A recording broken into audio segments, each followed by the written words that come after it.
And now I just want to move to bring in the political economy of this question. So growth and productivity do not generally distribute themselves automatically. So in economies marked by informality, constrained fiscal space, and unequal bargaining power, so who is the most likely to capture the gain for growth, digitalization, and technological change? It's not a question that we can ask in Africa, but at the global level. But what does it mean for us, and what can governments at the African countries do to ensure that these gains are broadly shared? Thank you, Hamza. And I want to applaud my predecessors for making my job easy. By addressing the issues from many different angles, especially the micro perspective. The question about who are those who are left behind in a technology, digital economy is very simple and straightforward. Of course, technology would not distribute automatically, as we heard from Dorothy. It tends to scale the advantage of those who are already connected. That is, of course, the large firms with capital and data, or the people, platform owners and digital intermediaries. Also, it favors and scales the advantage of those who are skilled, the urban educated class, those who have access to land and capital, or those who are politically connected. And of course, those who are finance and those who are formal, we see that women are left behind in the story, and mostly the firms that are in the informal sector, as far as Africa is concerned. But I want to talk about the political economy of some of the policies that we all know are out there in the marketplace. It's not a lack of ideas, but sometimes ideas that work. Like I like to talk about the debate on industrialization of Africa, and some people argue that import substitution failed, but some people say, was it really tried?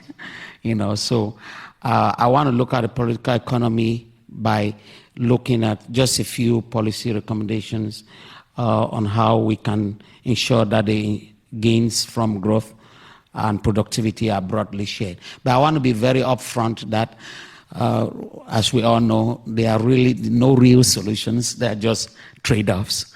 Each time they're going to be winners and losers. And there's also whether we prioritize the short term versus the long term. So in those kind of framework, I have 3 policy recommendations which I'm going to scrutinize from the lens of the trade-offs and things like that.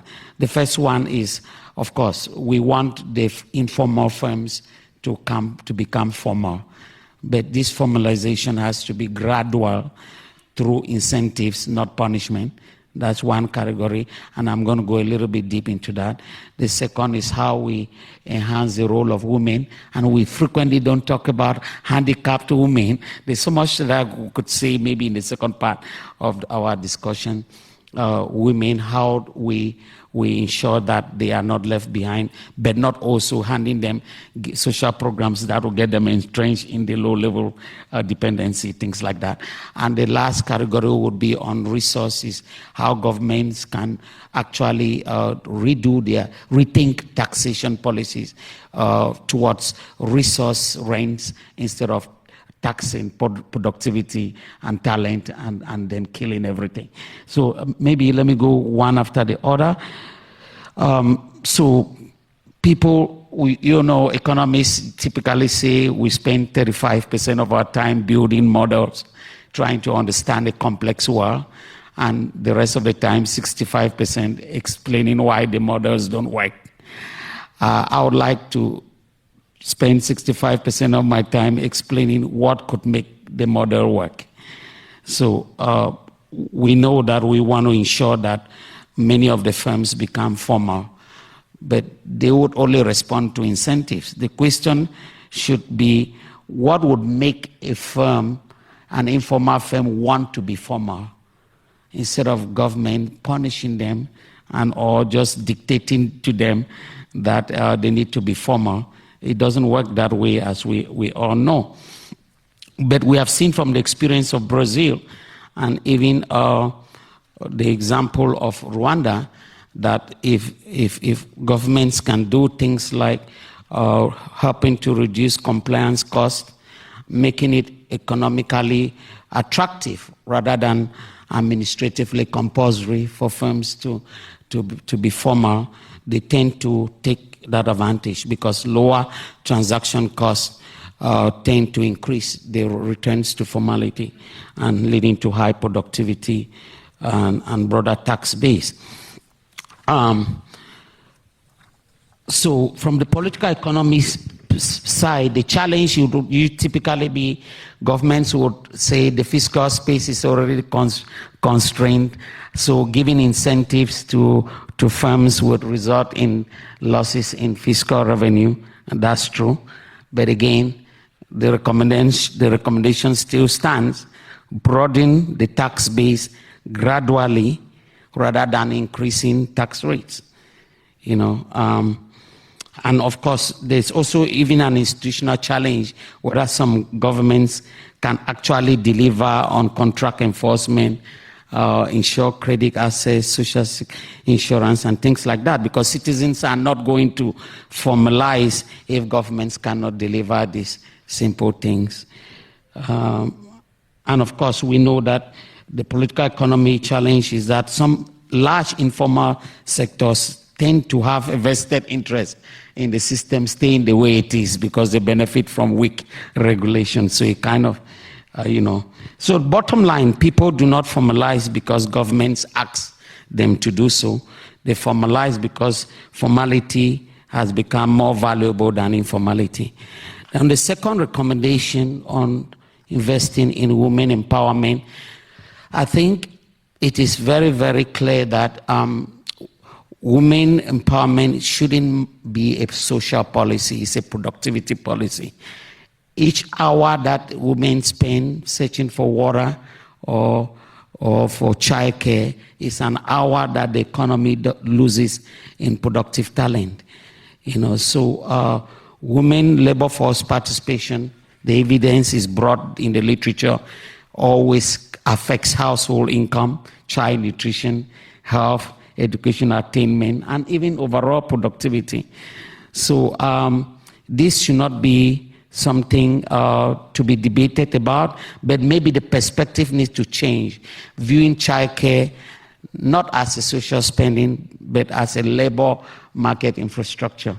And I'm coming from the United States in 2021 or 2022, under the Biden administration policies following the COVID-19, they passed an infrastructure bill, and in that you'll be surprised the kind of stuff that was in the infrastructure bill.